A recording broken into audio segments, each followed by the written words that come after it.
In 1 Peter 4:12, Peter tells us not to be surprised when fiery trials come upon us in order to test us. So what that means is that we all are going to face trials. It's not an if, it's a when. So what do we need to know in order to face said trials? Well, first of all, we should remember that when we go through trials, that the only reason we are going through it is because God is refining us through it.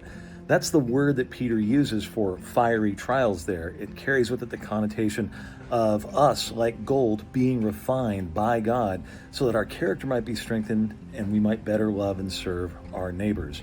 Number two, we ought to remember always in our trials that Jesus promises to be with us, that he'll never leave us nor forsake us.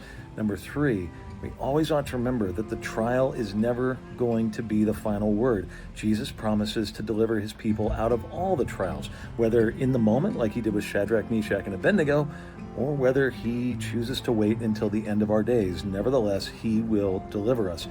Number four, a bonus here, God often uses our trials in order to bless others. It's through going through the hard stuff in life that oftentimes we're able to relate to people going through their own hard stuff in life and to be a strength for them.